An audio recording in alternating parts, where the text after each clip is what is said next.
Hello friends, I welcome you all to this session on numerical methods using C++. So now you very much know that how to find the partial derivatives of a function. If I am having a function, doesn't matter whether it is a single variable function or a multivariable function now. So you know how to find out the partial derivatives easily.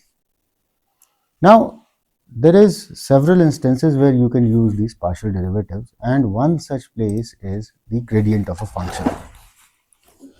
The gradient of a scalar function f is represented as nabla f, where nabla is basically I del by del x, j del by del y, and k del by del z.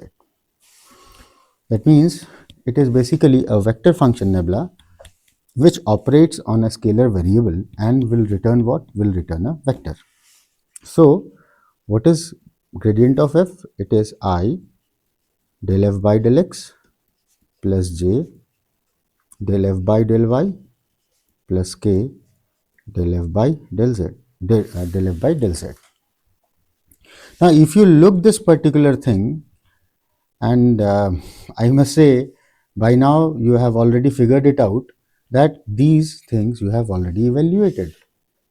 And once you have evaluated them, then it is just what? Then you have to print these up to give the gradient of any function. It's so simple.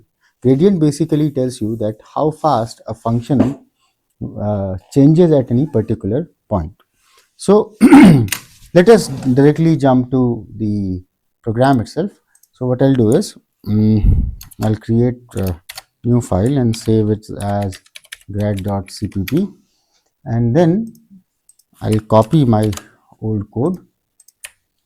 Now here what we can do is, let us change the function now.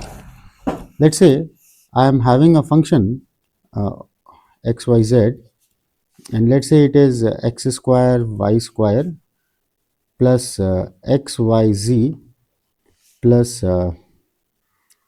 let's take trigonometric function also, and xy.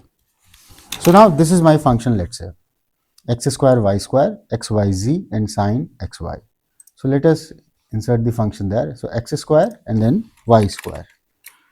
So y square x square y square plus xyz. So xyz is there, and then sine of xz. So let us write it sine of x times z. Now this is my function. I want to find out the gradient of this function. Half of the work we have already done, not only half, more than half. Now what is required? Gradient is required, and gradient, so gradient is basically what? This only. So let us make one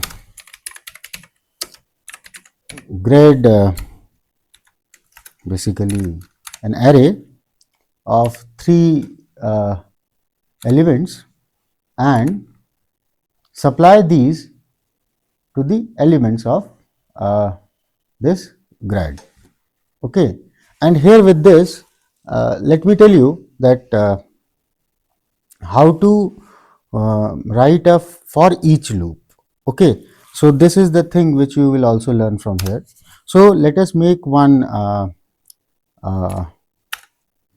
array of characters, and let us name it as capital X, and this is basically array of 3 characters, and let us write the C++ approach only.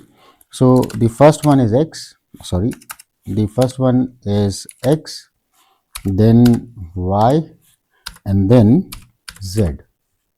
Okay, now this is array of characters, and now what we'll do is we'll run a for loop. Okay, so for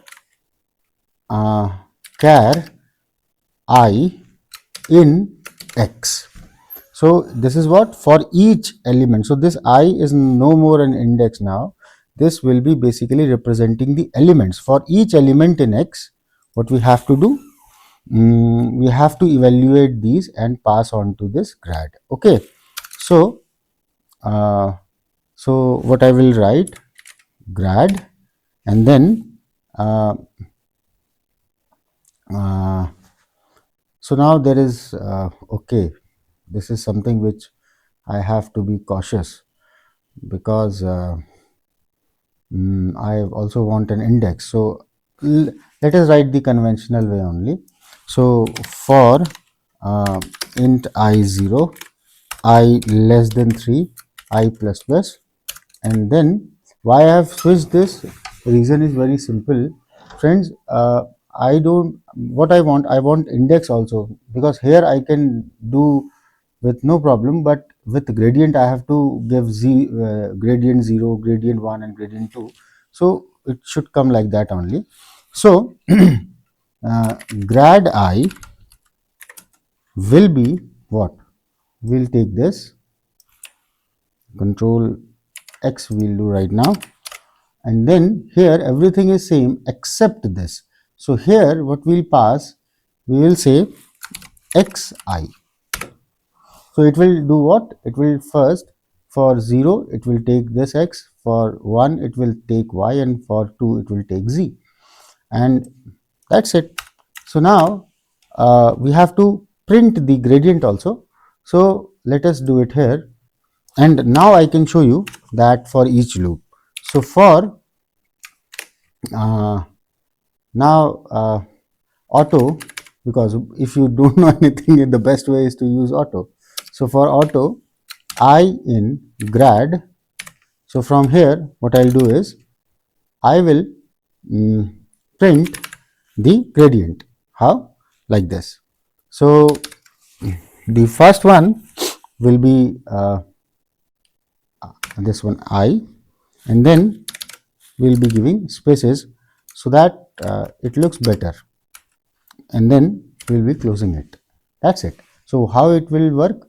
So for every element in gradient whatsoever it has been evaluated here, what we want, uh, we want we want to print the values. That's it. So if I run it now, you can see the gradient of the function came out to be 3.54, 3 and 1.543. So you can check that whether the program is giving correct result or not, and you can check them manually also. So if you find that it is not giving the correct result, then you can uh, correct the code yourself. Now you must be knowing that how to work on this code. So in this lecture I have told you that how to evaluate the gradient of any scalar function in C++. So thank you very much for watching it. Take care.